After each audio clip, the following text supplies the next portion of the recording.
mikoshi are portable Shinto shrines used at traditional Japanese festivals to symbolically tote the deities protecting the neighborhood through the streets and to ensure them an exciting trip.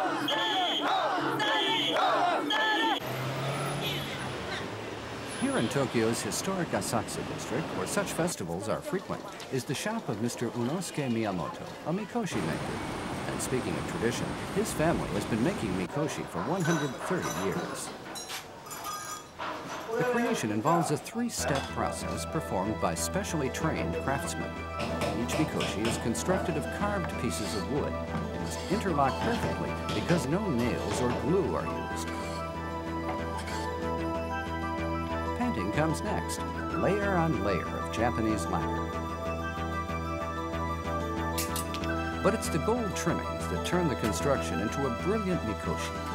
These steps may appear simple, but the entire process takes about a year.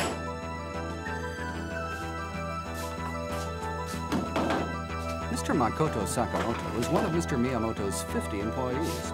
As a child, he was fascinated by the mikoshi of his village.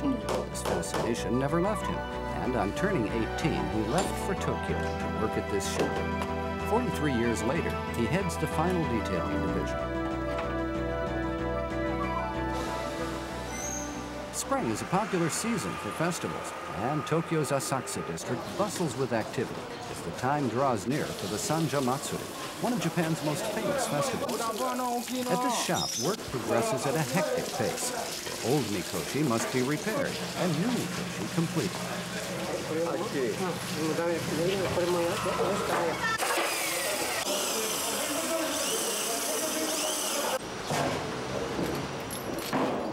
But schedules are met, and the mikoshi delivered. Some made of cypress and oak weigh 400 kilos, or nearly 900 pounds. Mr. Sakamoto often regrets seeing his latest masterpiece leave. Lunch provides a welcomed break in the busy day. Some play shogi. Mr. Sakamoto has a new apprentice to instruct. A growing interest in national traditions is attracting youths to Japanese crafts. And under Mr. Sakamoto's guidance, the painstaking skills of mikoshi making are being passed on to the young. Mr. Sakamoto devotes as much time to instruction as he does to his craft.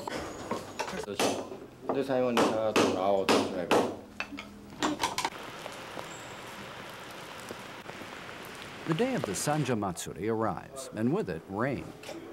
Donning his festival headgear, Mr. Sakamoto takes an early walk through the district to check that his mikoshi are in place. Any imperfections he sees must be fixed. His work only ends when the Matsuri begins.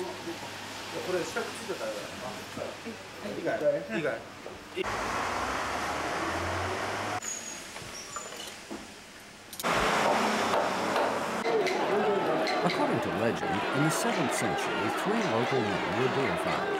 And some 500 years ago, the Sanja Matsuri was initiated to honor them. To do so equally, each of the festival's 100 mikoshi is toted about the streets 3 times. 80 are from Mr. Sakamoto's shop.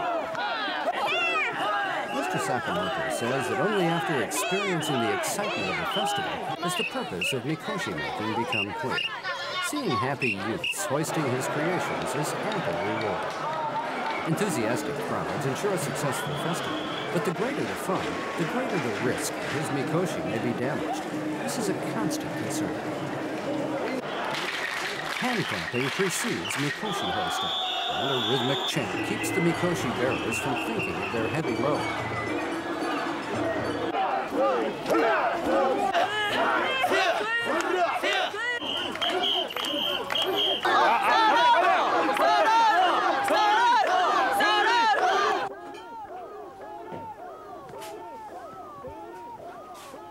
But there's another festival deadline to meet, and work to be done at the shop.